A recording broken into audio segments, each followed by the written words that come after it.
اللہ تعالیٰ سے محبت کرنے میں اللہ تعالیٰ کے فرمان پر راضی رہنا بھی شامل ہے، جیسا کہ کوئی جانتا ہے کہ اس کا انتخاب ان کے محبوب یعنی اللہ تعالیٰ نے کیا ہے۔ اس کے علاوہ عظیم دعا میں ان لوگوں سے محبت کرنے کا ذکر ہے جو اللہ تعالیٰ سے محبت کرتے ہیں۔ محبت کا کمال یہ ہے کہ ان لوگوں سے محبت کی جائے جو اللہ تعالیٰ سے محبت کرتے ہیں، اور ان لوگوں کو ناپسند کرتے ہیں جو اللہ تعالیٰ کو ناپسند کرتے ہیں۔ غریبوں سے مخلصانہ محبت۔ اس عظیم دعا میں اگلی چیز جو ذکر کی گئی ہے وہ اللہ تعالیٰ کے لیے غریبوں سے محبت کرنے کی صلاحیت ہے۔ غریبوں سے محبت کرنا کسی کے اخلاص کی بہترین علامت ہے۔ اس کی وجہ یہ ہے کہ ایک شخص کسی غریب سے یہ توقع نہیں رکھتا کہ وہ ان کی مدد کے بدلے میں انہیں کچھ دے، کیونکہ وہ غریب ہے۔ پس جو لوگ غریبوں کی ہر ممکن مدد کرتے ہیں وہ ان لوگوں کے مقابلے میں جو غریبوں کی مدد نہیں کرتے اخلاص کے معنی کے زیادہ قریب ہے۔ در حقیقت محبت پر قابو پانا ایک بہت مشکل جذبہ ہے۔ پس جو شخص اس پر قابو رکھتا ہے اور ان چیزوں سے محبت کرتا ہے جن سے اللہ تعالیٰ محبت کرتا ہے، جیسے کہ غریب، اس نے مضبوط ایمان حاصل کیا۔ در حقیقت اللہ تعالیٰ کے لیے محبت کرنا سنن ابو داؤد نمبر 4681 میں موجود حدیث کے مطابق ایمان کی تکمیل کا ایک پہلو ہے۔ در حقیقت حضور نبی اکرم صلی اللہ علیہ وآلہ وسلم نے جامع ترمذی نمبر 2352 میں موجود حدیث میں یہ نصیحت فرمائی ہے کہ غریبوں سے محبت اور قربت اللہ کے قریب ہونے کا باعث بنتی ہے۔ برتر قیامت کے دن اللہ تعالیٰ کے ہاں ان کا بلند مقام صحیح بخاری نمبر 5196 میں موجود ایک اور حدیث میں ملتا ہے۔ اس میں یہ نصیحت کی گئی ہے کہ جنت کے باشندوں کی اکثریت غریبوں کی ہے، اور سنن ابن ماجہ نمبر 4122 میں موجود حدیث کے مطابق وہ امیروں سے 500 سال پہلے جنت میں داخل ہوں گے۔ اس سے پہلے جو حدیث نقل ہوئی ہے اس میں حضور نبی اکرم صلی اللہ علیہ وآلہ وسلم کی زندہ رہنے، وفات پانے اور غریبوں کے درمیان زندہ ہونے کی درخواست کا بھی ذکر ہے۔ پس جو کوئی غریبوں سے سچی محبت کرتا ہے وہ حضرت محمد صلی اللہ علیہ وسلم کے نقش قدم پر چل رہا ہے۔ باب 76 الانسان آیات 8-9۔ اور وہ اس کی محبت کے باوجود مسکینوں، یتیموں اور قیدیوں کو کھانا دیتے ہیں۔ ہم تمہیں صرف اللہ کے چہرے کے لیے کھلاتے ہیں، ہم تم سے اجر شکر گزاری نہیں چاہتے۔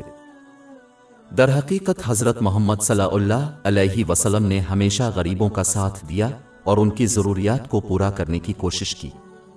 اس کی تصدیق سنن نسائی نمبر 1415 میں موجود حدیث سے ہوتی ہے۔ یہ نوٹ کرنا ضروری ہے کہ یہ محبت صرف الفاظ سے نہیں بلکہ عمل سے ظاہر ہونی چاہیے۔ ایک مسلمان کو چاہیے کہ وہ ان کی ہر طرح سے مدد کرے، جیسے مالی اور جذباتی مدد۔ غریبوں سے محبت کرنے سے تکبر کو بھی دور کیا جا سکتا ہے، کیونکہ متکبر لوگ غریبوں سے صحبت کرنا ناپسند کرتے ہیں۔ یہ رویہ مکہ کے بعض غیر مسلموں کا تھا جو غریبوں کو ناپسند کرتے تھے۔ باب 43 الزخرف آیت 31۔ اور کہنے لگے کہ یہ قرآن دو شہروں میں سے کسی ایک عظیم آدمی پر کیوں نہیں اتارا گیا۔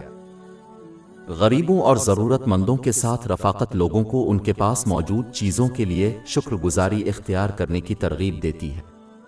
در حقیقت حضور نبی اکرم صلی اللہ علیہ وآلہ وسلم نے جامع ترمذی نمبر 2513 میں موجود ایک حدیث میں یہ نصیحت فرمائی ہے کہ انسان کو ایسے لوگوں کو دیکھنا چاہیے جن کے پاس ان سے کم دنیاوی چیزیں ہیں۔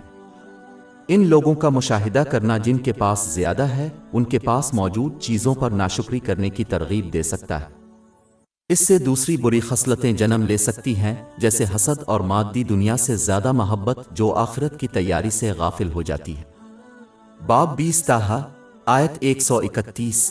اور اپنی نگاہیں ان چیزوں کی طرف مت پھیلاؤ جس کے ذریعے ہم نے ان میں سے بعض طبقوں کو لذت بخشی ہے، یہ دنیاوی زندگی کی رونق ہے جس سے ہم ان کو آزماتے ہیں، اور تیرے رب کا رزق بہتر اور باقی رہنے والا ہے۔ یہی وجہ ہے کہ حضور نبی اکرم صلی اللہ علیہ وآلہ وسلم نے اپنی اہلیہ اہل ایمان کی والدہ عائشہ رضی اللہ عنہا کو جامع ترمذی نمبر 1780 میں موجود حدیث میں نصیحت فرمائی۔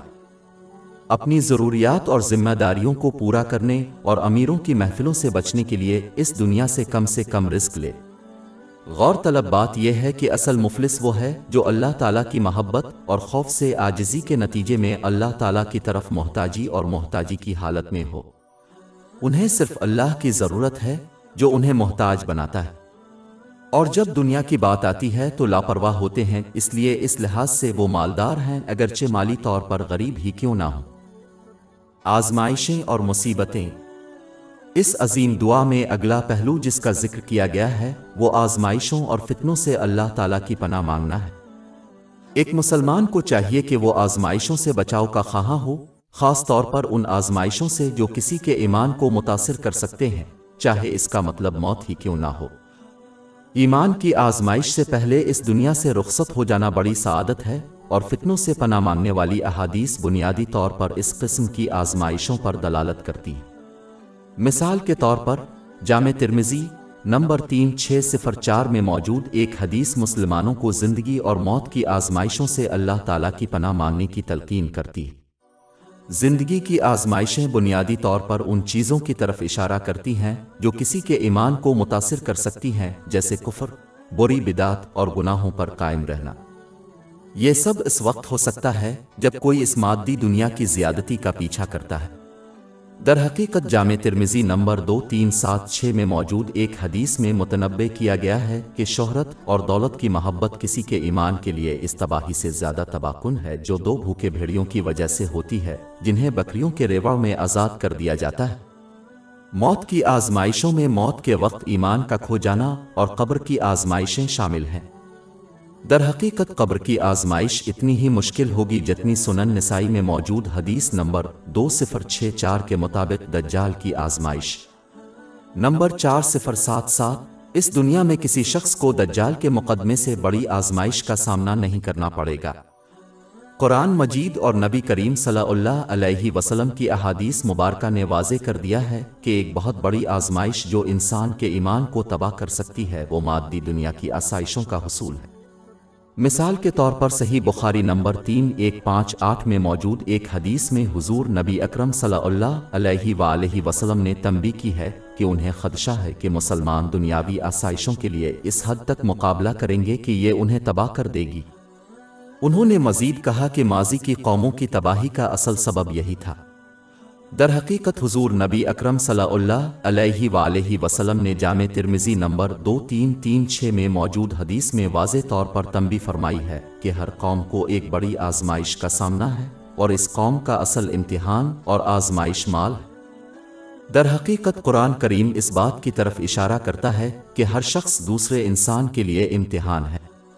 باب 25 الفرقان آیت 20 اور ہم نے تم میں سے کچھ لوگوں کو دوسروں کے لیے آزمائش بنایا ہے، کیا تم صبر کرو گے؟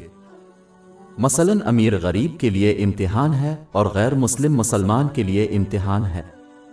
ایک اور آیت اس بات کی طرف اشارہ کرتی ہے کہ لوگ جن چیزوں کو اچھا یا برا سمجھتے ہیں ان کے لیے کس طرح آزمائشیں اور آزمائشیں ہیں۔ باب 21 الانبیاء آیت 35 اور ہم تمہیں برائی اور بھلائی کے ساتھ آزماتے ہیں اور تم ہماری طرف لوٹائے جاؤ گے۔ اس کا مطلب یہ ہے کہ اچھے وقتوں اور مشکلات کا سامنا ایک مسلمان کے لیے ایک امتحان ہے۔ اچھا وقت ایک امتحان ہے جس میں شکر گزاری کی ضرورت ہوتی ہے، اور مشکل ایک امتحان ہے جس میں صبر کی ضرورت ہوتی ہے۔ جامع ترمذی نمبر 2464 میں موجود حدیث کے مطابق مشکل میں صبر کرنا آسانی میں شکر کرنے سے زیادہ آسان ہے۔ غور طلب بات یہ ہے کہ اس کا مطلب یہ نہیں ہے کہ مسلمان ان چیزوں کو مکمل طور پر ترک کر دے جو ان کے لیے امتحان کا باعث ہو، جیسے کہ مال۔ اس کا مطلب یہ ہے کہ مسلمان اپنی ضروریات اور ذمہ داریوں کو اسلام کی تعلیمات کے مطابق پورا کرنے کے لیے اس دنیا سے اپنی ضرورت کی چیزیں لے لے۔ لوگوں کے بارے میں اسلام کی تعلیمات کے مطابق ان کے بارے میں اپنے فرائض کو ادا کرنا چاہیے، اور لوگوں کو خوش کرنے پر اللہ تعالیٰ کی خوشنودی کو ترجیح دینی چاہیے۔ لوگ کسی مسلمان کی حفاظت نہیں کریں گے اگر مسلمان اللہ تعالیٰ کی نافرمانی کرتے ہوئے لوگوں کو خوش کرنے کے لیے کام کرے، لیکن اللہ تعالیٰ ایک مسلمان کو لوگوں کے منفی اثرات سے اس وقت تک محفوظ رکھے گا جب تک کہ مسلمان اللہ تعالیٰ کی اطاعت کرتا رہے، خواہ یہ حفاظت ان پر ظاہر نہ ہو۔ ہماری ویب سائٹ www.sheikhpod.com پر 400 سے زیادہ مفت e books, audio books, infographics, podcast اور بلاگ دستیاب ہے۔